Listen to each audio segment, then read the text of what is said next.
Hello everyone, this is काजल ब्याव। तो कैसे हैं आप सब? आई होप आप लोग अच्छे होंगे। जैसा कि हमने इसके पहले वाले लेसन में lesson 1 science NCERT food where does it come from पढ़ा था, ठीक आज उसी प्रकार हम लेसन 2 कंपोनेंट्स ऑफ फूड के बारे में पढ़ेंगे। कंपोनेंट्स ऑफ फूड कहने का मतलब हुआ कि भोजन के अवयव और भोजन के अपघटक, यानी भोजन के घटक यानी भोज्य पदार्थ। हमने पढ़ा था कि कहाँ से आते हैं। अब इनके क्या पढ़ रहे हैं कि इनके अवयव क्या है या इनमें कौन से फूड में क्या पाया जाता है, वो चीज़ यहाँ पे रिकॉल करने वाला चीज़ है कि पहले क्या हम लोग पढ़े थे। In chapter 1 we made list of the food items that we eat, यानी हम लोग वैसा चीज़ का लिस्ट बनाए थे जो हम लोग खाते हैं। और इंडिया में जितने भी पार्ट्स हैं,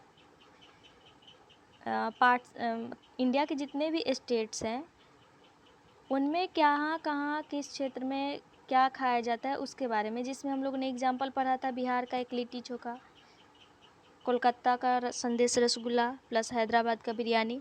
ठीक आज उसी प्रकार हम आगे पढ़ेंगे। एक हम मील किसको बोलेंगे? मील कहने का मतलब हुआ भोजन। जैसे कि हम लोग सुबह में क्या करते हैं कि नाश्ता करते हैं, यानी कोई पराठा भुजिया खाया, कोई रोटी सब्जी दाल खाया, तो दोनों क्या हुआ, दो प्रकार का भोजन हुआ। दोपहर में चावल दाल सब्जी खाया, वो अलग भोजन हुआ। रात को कुछ अलग खाया, वो अलग भोजन हुआ। तो वो अलग अलग प्रकार का वो चीज़। यहाँ पे कुछ एक्टिविटी दिया गया है कि जैसे हम अदर आइटम ले लेते हैं, जैसे कि दाल ले लिए, मछली ले लिए, चिकन अलग ले लिए, प्लस चावल अलग ले लिए, यानी सब चीज़ अलग अलग। अब उसमें क्या क्या इंक्लूड होगा या क्या क्या कंटेंट रहेगा, या हम लोग पिकल ले लेते हैं या कर्ड ले लेते हैं या बटर मिल्क लेते हैं, जो भी हो हमारे पास जो भी अवेलेबल है हम ले लेते हैं और देखते हैं कि डिफरेंट रीजन में क्या क्या पाया जाता है। तो यहाँ पे कुछ एग्जांपल दिया गया है दो। एक है पंजाब का, यहाँ पे एक पंजाब का एग्जांपल है, देख सकते हैं आप, जहाँ पे आइटम क्या है, मक्की का रोटी और राजमा दाल, वेजिटेबल्स में सरसों साग और अदर्स में कर्ड और घी। आंध्र प्रदेश का अगर बात करें तो राइस, तुअर दाल और रसम, कुंदरू सब्जी और बटर मिल्क, घी, पिकल, ये चीज़। एक पॉइंट है यहाँ पे, what do different food item contain, यानी ये जो भोज्य पदार्थ हैं भिन्न भिन्न प्रकार के, इनमें क्या क्या रहता है। कहने का मतलब कि जैसे हम लोग रोटी खाते हैं तो हम लोग को कार्बोहाइड्रेट मिलता है, अगर ऑयली चीज़ खाते हैं तो हमको फैट मिलता है, अगर दाल खाते हैं तो हमको प्रोटीन का प्राप्ति होता है। तो वही चीज़ हमको पढ़ना है। यहाँ पे एक न्यूट्रिएंट्स हम किसको बोलेंगे, यानी हमारे बॉडी के नीड को पूरा करने के लिए जितने भी कंपोनेंट का ज़रूरत पड़ता है, जो हमारे वृद्धि के लिए आवश्यक होते हैं या हमारे फैट को बढ़ाते हैं। फैट हम वसा बोल सकते हैं, ऐसे भोजपुरी में चर्बी बोला जाता है कि हाँ चर्बी ज़्यादा हो गया है, ऐसे बोला जाता है वो चीज़। तो जितने भी कंपोनेंट का ज़रूरत पड़ता है जो हमारे बॉडी के नीड को पूरा करता है और हमारे बॉडी के नीड के लिए ज़रूरत होता है, उसको हम बोलते हैं पोषक। कुछ मेजर न्यूट्रिएंट्स का नाम यहाँ पे दिया गया है जो हमारे भोजन में उपलब्ध रहते हैं: carbohydrate, protein, fat, vitamins and minerals. जैसे कि सब्जी, अगर हरा सब्जी खाते हैं तो हमको खनिज लवण का प्राप्ति हो जाएगा। कार्बोहाइड्रेट चपाती, चावल यानी राइस। प्रोटीन्स में अगर बात करें तो विभिन्न प्रकार का दाल जितना भी है। फैट, ऑयली चीज़ खाएंगे तो फैट मिल जाएगा। विटामिन्स, दूध पिएंगे हमको विटामिन्स मिल जाएगा। फल खाएंगे हमको मिलेगा। In addition food contain dietary fibres and water which are also needed by our body. कुछ फूड ऐसे होते हैं जिनमें आहारी रेशे प्लस पानी का मात्रा ज़्यादा रहता है, जो हमारे बॉडी के नीड को पूरा करते हैं, यानी जो हमारे बॉडी के लिए क्या होता है, आवश्यक होता है। जैसे कि हम लोग तरबूज खाते हैं गर्मी के दिनों में, तो तरबूज खाते हैं तो उसमें पानी का मात्रा तो रहता है ना, वो चीज़। अब हम एक क्वेश्चन है कि do all food contain all this nutrients, क्या सभी भोजन सभी प्रकार के न्यूट्रिएंट्स का वहन करते हैं या सभी उसी में रहता है? तो ऐसा तो है नहीं, क्योंकि अगर हमको फैट का प्राप्ति कार्बोहाइड्रेट से हो जाता तो हमको ऑयली चीज़ नहीं खाना पड़ता, यानी दोनों अलग अलग चीज़ है। अगर हमको प्रोटीन का प्राप्ति राइस से हो जाता तो हमको दाल नहीं खाना पड़ता, तो वो चीज़। एक और क्वेश्चन कि जब हम खाना पकाते हैं और खाना पकाने के बाद और जब हम कच्चा खाते हैं तो बेनिफिशियल कौन होता है? या जितने भी उसमें कंपोनेंट मौजूद होते हैं तो क्या वो उतने ही मात्रा में रहता है या कम हो जाता है।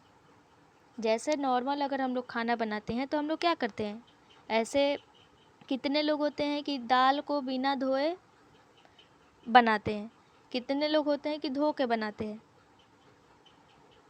कभी कभी क्या, जैसे हम लोग सेब खाते हैं तो सेब को क्या करते हैं, उसका छिलका हटा देते हैं। कोई कोई क्या होता है कि पूरा वैसे ही खा लेता है, धोया खा लिया। तो दोनों में बेनिफिशियल कौन हुआ, यानी बिना छिलका वाला या छिलका वाला। सहित खाएगा तो उसको ज़्यादा बेनिफिशियल होगा। फिर दाल का ही अगर बात करें तो ऐसे बोला जाता है कि हाँ, दाल का पानी पीना चाहिए क्योंकि उसमें प्रोटीन ज़्यादा रहता है। दूसरा एक और यहाँ पे है कि the test of for presence of carbohydrates, protein and fats are simpler to do as compare to the test for other nutrients. यानी अब हम कैसे पता करें कि किस फूड में कार्बोहाइड्रेट है, किस फूड में प्रोटीन है, किस में फैट है, कैसे पता करें। अब हमको ऑब्जर्वेशन करना पड़ेगा, यानी अन्वेषण करना पड़ेगा, देखना पड़ेगा, कुछ उपाय करना पड़ेगा, टेस्ट करना पड़ेगा, परीक्षण करना पड़ेगा। तो हम क्या करते हैं, अगर हमको कार्बोहाइड्रेट का परीक्षण करना है तो हम क्या करेंगे, तो कार्बोहाइड्रेट के लिए अगर हम रोटी लेते हैं, एक रोटी का टुकड़ा लिए, उसको मिक्स किए, तोड़ दिए, ठीक है, और फिर क्या किए कि हम उसमें क्या करते हैं, कुछ बिलियन में क्या करते हैं, उसमें आयोडीन का कुछ बूंद डाल देते हैं, जो कि जैसे अगर हम रोटी लिए तो उसको मिक्स किए पानी में पहले, फिर हम क्या किए, आयोडीन का मात्रा थोड़ा सा मिलाए, फिर क्या किए, 2 बूंद copper sulphate plus 100 millilitre of water में कॉपर सल्फेट का 2 ग्राम मात्रा मिक्स करते हैं, फिर कॉस्टिक सोडा 10 ग्राम, और फिर हम इसका देखते हैं कि प्रयोग क्या हो। तो जब ये इंडिकेशन हमको दे देता है कि कलर जब आ जाता है ब्लू और black, indicates that contains starch, यानी जब उस सॉल्यूशन का रंग ब्लैक और ब्लू कलर यानी काले और नीले रंग में दिखता है, तब हम बोलते हैं कि इसमें मंड उपस्थित है।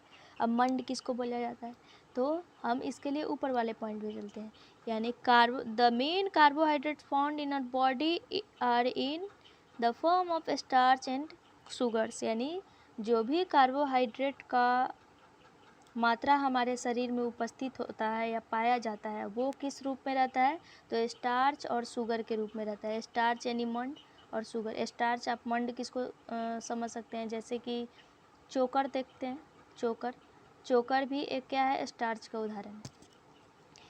फिर इसी प्रकार हम इस टेस्ट को रिपीट करते हैं, यानी टेस्ट ऑफ प्रोटीन, यानी प्रोटीन का टेस्ट करने के लिए हम क्या करेंगे, यानी प्रोटीन का टेस्ट करने के लिए हम प्रोटीन सोर्स लेंगे। तो प्रोटीन सोर्स तो दाल को हम क्या करते हैं कि मिक्सी में पीस देते हैं, फिर उसको पानी में मिलाते हैं, फिर सेम हम वही प्रोसेस करते हैं जैसा कि हम कार्बोहाइड्रेट के साथ किए रहते हैं।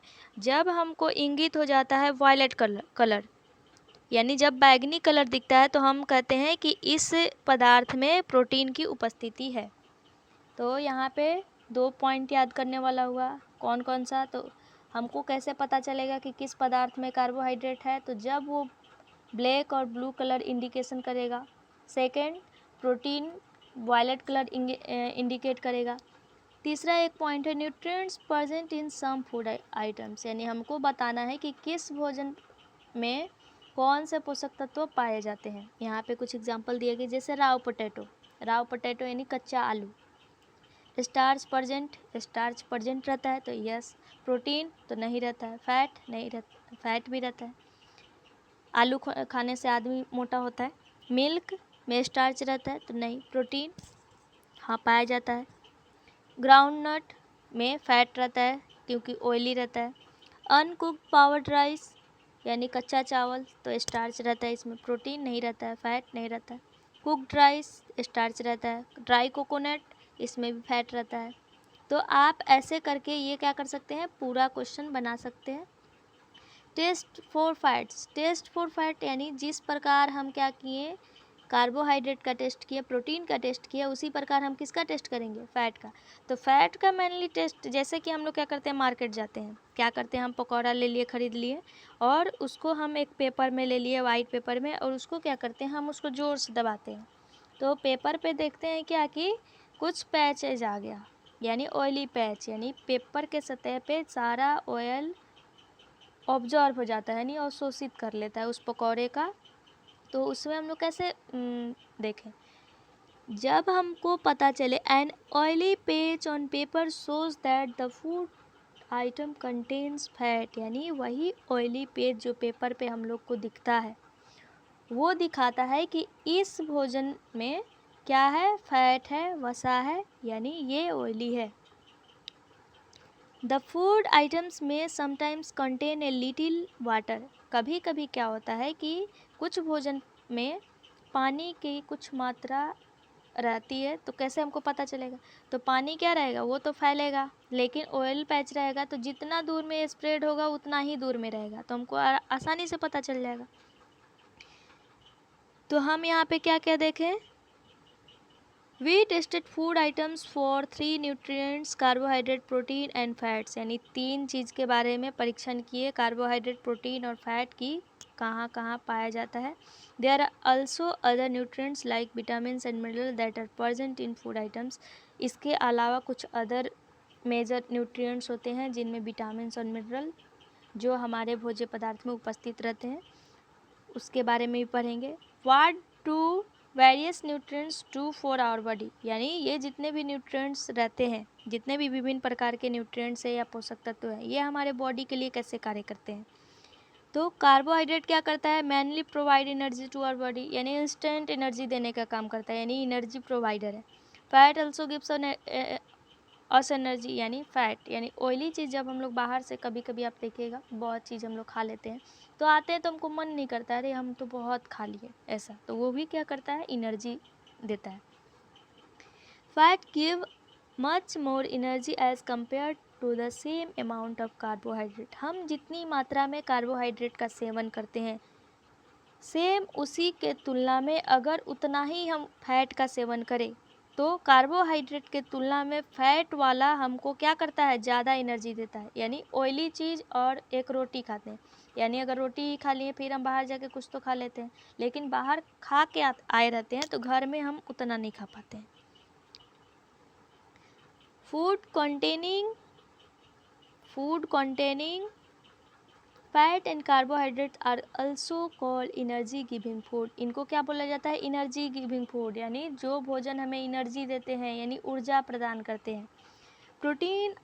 Proteins are needed for the growth and repair of our body, ये हम प्रोटीन किसके लिए सहायक होता है, हमारे ग्रोथ के लिए, यानी वृद्धि के लिए, और हमारे बॉडी को रिपेयर करने के लिए। यहाँ पे कुछ एग्जाम्पल दिया गया है, सम सोर्स ऑफ कार्बोहाइड्रेट, जिसमें wheat, rice, bajra, maize, mango, melon, papaya, sugar cane, potato, sweet potato का एग्जाम्पल है। यहाँ पे कुछ है, उसके अलावा फैट का एग्जाम्पल, तो फैट के एग्जाम्पल में नट्स, ग्राउंड नट्स, तिल, coconut oil, mustard oil, sunflower oil, olive oil, आप कुछ भी लिख सकते हैं, यानी ऑयली से रिलेटेड। तीसरा है, कुछ सोर्स है यहाँ पे प्रोटीन का भी, जैसे अंडा, जो अंडा का वाइट वाला पार्ट होता है उसमें क्या पाया जाता है, ज़्यादा प्रोटीन पाया जाता है। यहाँ पे भी कुछ प्रोटीन का सोर्स दिया हुआ है, सोयाबीन, पीस, मूंग दाल, तुअर दाल, beans, gram. Proteins are often called body building foods, यानी हम लोग क्या बोलते हैं इसको, प्रोटीन को बॉडी बिल्डिंग फूड बोलते हैं, यानी हमारे शरीर के विकास में ये सहायक होता है। Vitamins help in protecting our body against disease, कहने का मतलब कि जब हम रोग से पीड़ित होते हैं, यानी हमको बीमारी हो जाता है, तो विटामिन हमको क्या करता है, रक्षा करता है, प्रोटेक्ट करता है। Vitamin also help keeps our eyes, bones, teeth and gums healthy, vitamin और भी किस में मदद करता है, यानी हमारे आँखों को, हड्डियों को, दांतों को और जो मसूड़े होते हैं उनको स्वस्थ रखने में भी मदद करता है। Vitamins are of different kinds known by different names, यानी विटामिन्स के भी बहुत सारे प्रकार होते हैं जिनको भिन्न भिन्न नामों से जाना जाता है, जिसमें कुछ विटामिन्स का नाम दिया गया है vitamin A, vitamin C, D, E, K, यानी A, D, E, K, C. There is also a group of vitamins called vitamin B complex. कुछ विटामिन का समूह है जिसको हम लोग बोलते हैं विटामिन बी कम्प्लेक्स। और body needs all types of vitamins in small quantities, यानी कहने का मतलब कि हमारे बॉडी को जितने भी विटामिन्स के प्रकार हैं सबकी ज़रूरत होती है थोड़े थोड़े मात्रा में, यानी कम कम मात्रा में। ये नहीं कि एक ज़्यादा ही हो गया और एक कम ही हो गया, तो ऐसा भी नहीं होना चाहिए। Vitamin A keep our skin and eyes healthy. आप इस पॉइंट को नोट कर सकते हैं, लिख भी सकते हैं। Vitamin A keeps our skin and eyes healthy, यानी विटामिन ए क्या करता है, हमारे स्किन और आइज़ को हेल्दी रखता है। Vitamin C helps body to fight against many disease. Vitamin C क्या करता है, हमको बीमारी से लड़ने में मदद करता है, जो हमारे शरीर को बीमारियों से बचाता है।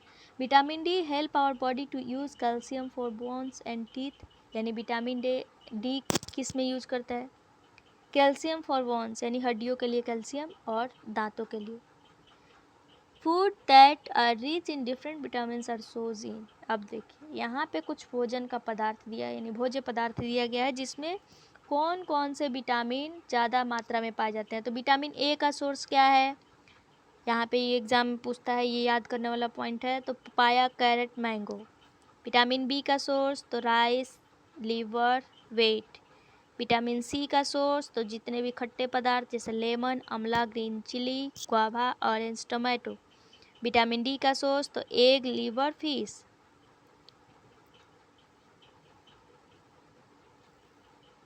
यहाँ पे कुछ फिर पॉइंट दिया है, यहाँ पे और भी।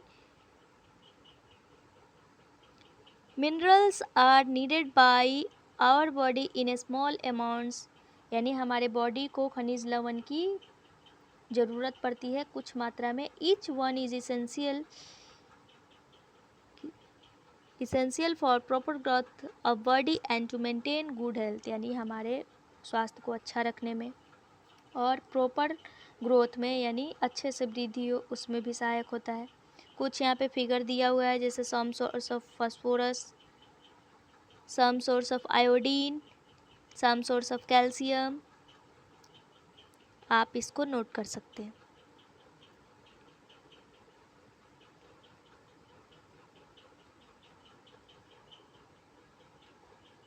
एक जैसे कि इसके पहले वाला पॉइंट हम लोगों ने क्या पढ़ा था, डाइटरी फाइबर्स एंड वाटर, यानी आहारी रेशे और वाटर। यानी जैसे तरबूज का एग्जांपल लिए थे कि तरबूज हम लोग जब खाते हैं तो हाँ पानी उसमें रहता है तो हमको वो मिल जाता है।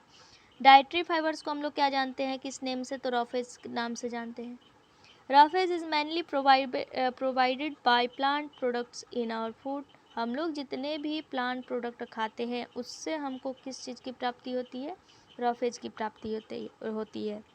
Whole grains and pulses, potatoes, fresh fruits and vegetables are main source of roughage।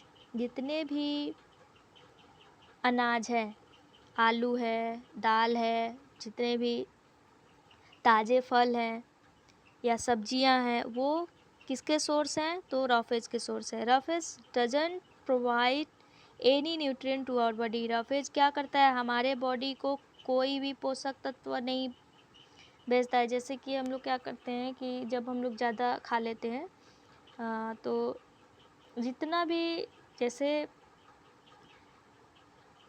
Fast food जो ज़्यादा खाता है उस पर्सन को ये पता होगा कि हाँ अपेंडिक्स क्या होता है, यानी अपेंडिक्स से कैसे वो गुजरता है।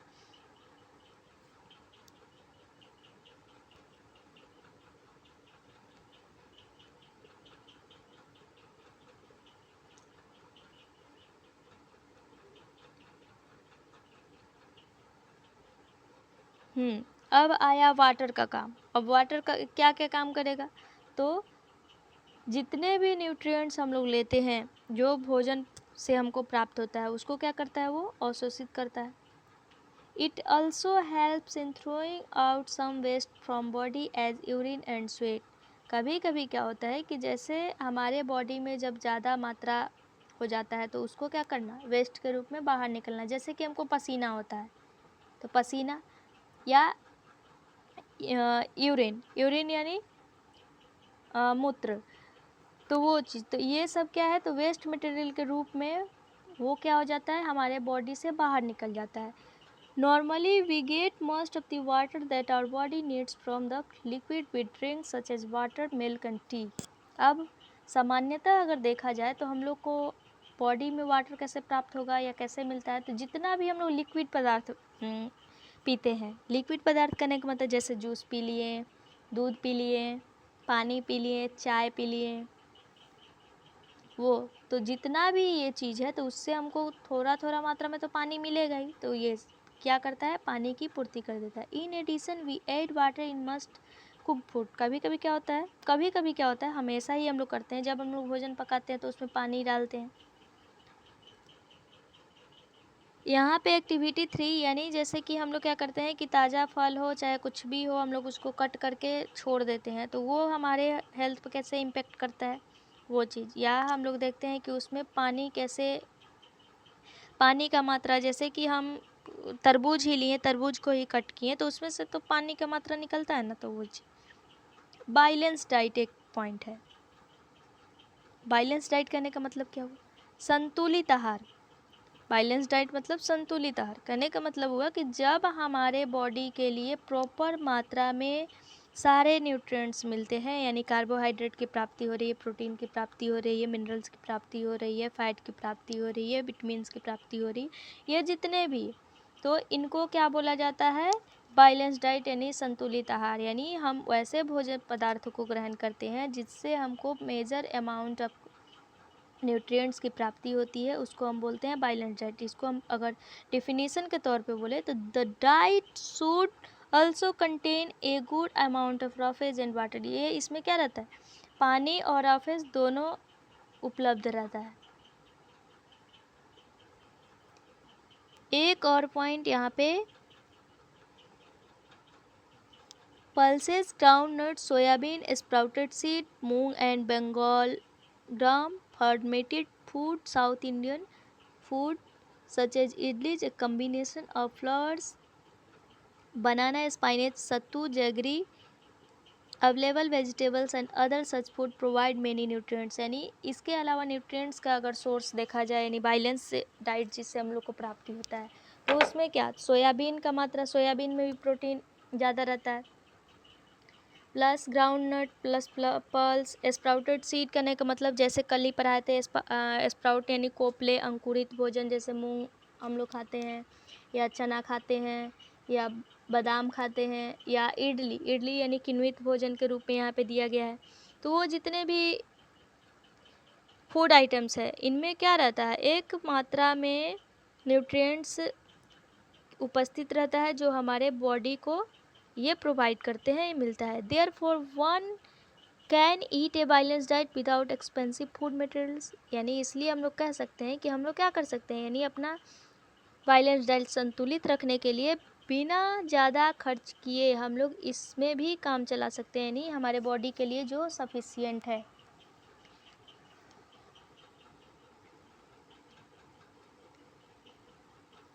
कुछ पॉइंट यहाँ पे और आगे बढ़ते हैं हम।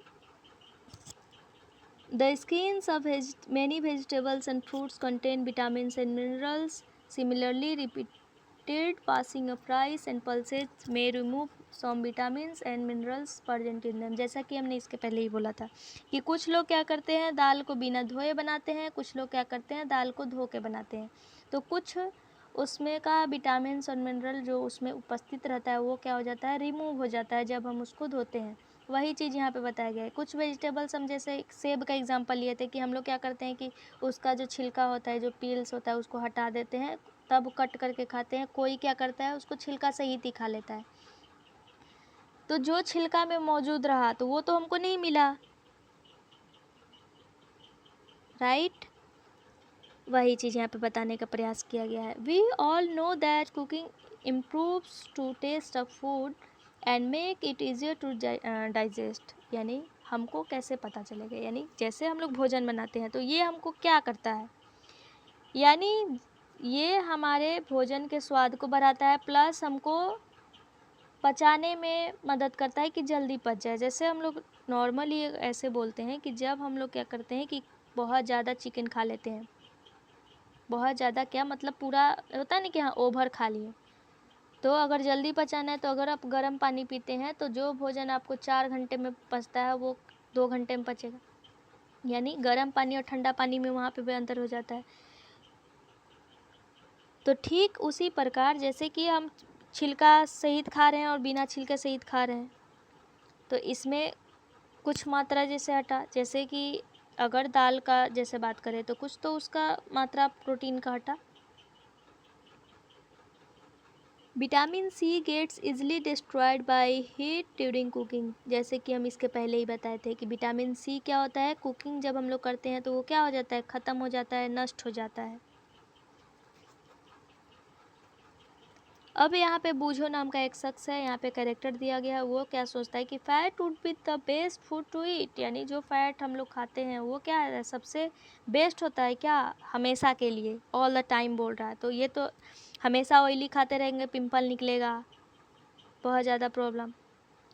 तो एक ही चीज़ खाना ये ज़रूरी नहीं है। कैसे?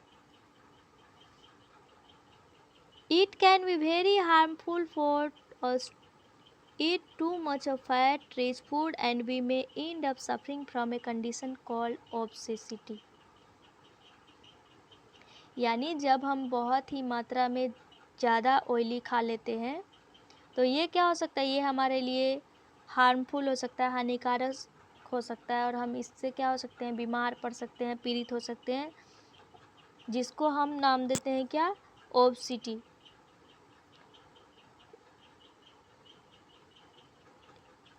जैसे आप नॉर्मली देखें कि हम लोग जब बाहर से खा के आते हैं तो क्या होता है कि बहुत ज़्यादा अगर खा लेते हैं और फिर आए घर पे, यानी तला हुआ खाएं, फिर आके मीठा खा लिए, फिर हम तीता खा रहे हैं, फिर हम जूस पी लिए, यानी होता है ना कि जो मिल रहा है वो हम लेते जा रहे हैं, लेते जा रहे हैं, यानी मेरा मन ही नहीं भर रहा है। लास्ट में क्या होता है कि हाँ गैस बना देना या वोमिटिंग आ जाना, वो चीज़, तो वो क्या हो जाता है, हम लोग बीमार पड़ सकते हैं, हमारे लिए क्या हो सकता है, हानिकारक होता है। डेफिशिएंसी डिजीज करने का मतलब क्या, अभावजन्य रोग। अभावजन्य रोग किसको बोलेंगे, यानी क्या होता है कि जब हम भोजन करते हैं, यानी एक ही भोज्य पदार्थ को हम लोग क्या कर रहे हैं कि पर्याप्त मात्रा में डेली वही चीज़ खाए जा रहे हैं, यानी अगर हम चावल खा रहे हैं तो केवल चावल ही खाए जा रहे हैं। तो एक समय क्या होता है, यानी बहुत ही कंटिन्यू हम लोग वो खाते जाते हैं बहुत ही लंबे समय तक, तो हम लोग को क्या होता है, यानी अदर न्यूट्रिएंट का हमारे शरीर में कमी आ जाता है, यानी डिफिशियंसी हो जाता है उसका, जो अलग अलग प्रकार का बीमारी क्रिएट करता है हमारे बॉडी में। और उस न्यूट्रिएंट के कमी के कारण जितने भी रोग होते हैं उनको हम लोग क्या बोलते हैं, डेफिशिएंसी डिजीज, यानी अभावजन्य रोग। कैसे हम लोग पता करेंगे, अगर इंग्लिश में अगर इसको बोले तो,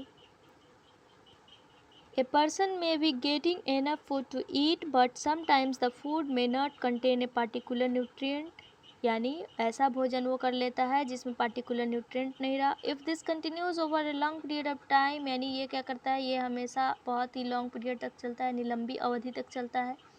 द पर्सन में सफ़र फ्रॉम इट्स डिफिशियंसी, तो इसके कमी से वो क्या हो सकता है, पीड़ित हो सकता है। डिफिशियंसी ऑफ वन और मोर न्यूट्रिएंट्स कैन कॉज डिजीज़ और डिसऑर्डर्स इन आवर बॉडी, और ये जो न्यूट्रिएंट्स का कमी होता है इसके कारण जो बीमारी आता है, डिसऑर्डर आते हैं हमारे बॉडी में, disease that occur due to lack of nutrients over a long period are called deficiency disease, यानी वैसे रोग जो हमारे लंबे अवधि तक न्यूट्रिएंट्स का, एक ही प्रकार के न्यूट्रिएंट्स का सेवन करने से होता है, उसको हम क्या बोलते हैं, अभावजन्य रोग। यानी कहने का मतलब हुआ कि हम चावल खा रहे हैं तो चावल ही खा रहे हैं, रोटी हम बना ही नहीं रहे हैं, जैसे कि हम, तो वैसा आदमी क्या हो सकता है, बीमार पड़ सकता है। If a person does not get enough proteins in his या her food for a long time, swelling of face, discolouration of hair, stunt growth, skin disease and diarrhoea. यानी अगर कोई पर्सन पर्याप्त मात्रा में अपने भोजन में प्रोटीन का सेवन नहीं करता है, जो कि लंबे समय तक रखता है, चाहे वो लड़का हो या लड़की हो, तो उसका ग्रोथ क्या हो सकता है, रुक सकता है वहीं पे, और उसके फेस पे स्वेलिंग प्लस हेयर का झड़ना plus skin disease plus diarrhoea. If the diet is deficient in both carbohydrate and protein, अगर हमारे बॉडी में कार्बोहाइड्रेट और प्रोटीन दोनों ही लॉन्ग पीरियड तक हम नहीं खाते हैं, तो द ग्रोथ में स्टॉप कम्प्लीटली, तो हमारा जो वृद्धि होने का दर है वो क्या हो सकता है, पूरी तरह से रुक जाएगा। Such a person become very lean and thin and so weak that he or she may not even be able to move. कहने का मतलब हुआ कि वैसे पर्सन बहुत ही पतले और कमज़ोर हो जाते हैं, और एक समय ऐसा आता है कि वो मूव करने के योग्य भी नहीं रहते हैं। Deficiency of different vitamins and minerals में also result in certain disease or disorders. Some of these are mentioned in table 2.3. यहाँ पे कुछ विटामिन और मिनरल्स के कमी से भी बहुत सारे रोग हो जाते हैं, और हमारे बॉडी में कमियाँ आ जाती है, डिसऑर्डर्स आ जाते हैं, जिनको मेंशन किया जाता है 2.3 टेबल में, जिसको हम आगे पढ़ेंगे। प्लस हम यहाँ पे क्या करते हैं, थोड़ा सा कुछ पॉइंट बचा हुआ है उसको रीड कर लेते हैं। All deficiency disease can be prevented by taking a balance diet. इसको हम कैसे रोक सकते हैं, तो एक संतुलित आहार लेकर के हम इसको क्या कर सकते हैं, रोक सकते हैं। यहाँ पे कुछ 2.3 टेबल में दिया गया है, जैसे विटामिन ए के कारण से क्या होता है, यानी हमारे शरीर में कौन सा कमी आता है, लॉस ऑफ विजन यानी दृष्टिहीनता। सिम्पटम इसका क्या है, सिम्पटम हमको कैसे पता चलेगा, यानी पुअर विजन यानी हमको थोड़ा धुंधला दिखने लगेगा। Loss of vision in darkness, अंधेरा में हमको कम दिखाई देगा, स्पेशली रात में। Sometimes complete loss of vision, कभी कभी क्या होगा, हमको पूरा ही दिखाई नहीं देगा। विटामिन B1 के कारण क्या होता है, तो बेरी बेरी होता है। इससे हमारा सिम्टम क्या दिखेगा, तो वीक मसल, यानी जो हमारा मांसपेशी है वो कमज़ोर, and very weak little energy to work, और हमारे पास बहुत ही कम एनर्जी रहेगा जिससे हम काम कर सकें। विटामिन सी के कारण क्या होगा, तो स्कर्वी होगा। इसमें क्या सिम्टम आएगा, तो ब्लीडिंग गम्स यानी मसूड़ों से खून आना, wounds take longer time to heal, और इससे अगर हमको थोड़ा सा प्रॉब्लम होता है तो इसको ख़त्म करने में थोड़ा समय भी लगेगा। विटामिन डी के कारण क्या होगा, तो राइकेट्स होगा। Bone become soft and bent, इसमें क्या होगा, जो हड्डियाँ होंगी वो मुलायम हो जाएंगी और थोड़ा मुड़ा हुआ प्रतीत होंगी। कैल्शियम की कमी से क्या होगा, तो बोन एंड टूथ डिके यानी अस्थि और दंत क्षय हो जाएगा। इसके सिम्टम्स क्या है, तो वीक बोन्स यानी कमज़ोर हड्डियाँ, टूथ डिके यानी दंत क्षय दिखेगा। आयोडीन की कमी से क्या होगा, तो ग्वाइटर घेंघा आप लोग जानते ही होंगे। सिम्टम इसका क्या है, glands in the neck appear swollen यानी सूजा हुआ, हमको यानी सूजन होता है ना कि गला फूल जाता है, वो ऐसा होगा। मेंटल डिसेबिलिटी एंड चिल्ड्रन, अगर बच्चों में होता है तो उसका मेंटल डिसेबिलिटी होगा। आयरन के कारण क्या होगा, एनीमिया होगा। इससे सिम्टम क्या आएगा, तो हमको वीकनेस मालूम चलेगा। तो यहाँ पे हम लोगों ने पढ़ा कि डिफरेंट प्रकार के न्यूट्रिएंट्स हमारे बॉडी के लिए आवश्यक होते हैं, जो हमारे भोजन द्वारा प्राप्त होते हैं, और उनका अगर कमी होता है तो क्या क्या चीज़ हो सकता है, या किस विटामिन के कारण कौन सा रोग होता है, या उनके सिम्टम क्या है। यहाँ पे कुछ समरी दिया हुआ है, तो इस समरी को आप पढ़िएगा। अगर नहीं समझ में आए तो फिर आप पूछ सकते हैं, और ये क्वेश्चन बनाने का प्रयास कीजिएगा। तो मिलते हैं हम आपको अगले वीडियो में फाइबर टू फैब्रिक के साथ। तो वीडियो कैसा लगा, यानी लेसन 2 आपको कैसा लगा, या कोई दिक्कत आया तो आप कमेंट कर सकते हैं। अगर अच्छा लगे तो लाइक कमेंट शेयर ज़रूर कीजिएगा। तो फ़िलहाल के लिए धन्यवाद। तो मिलते हैं आपको अगले वीडियो में फाइबर टू फैब्रिक लेसन के साथ। So thank you so much.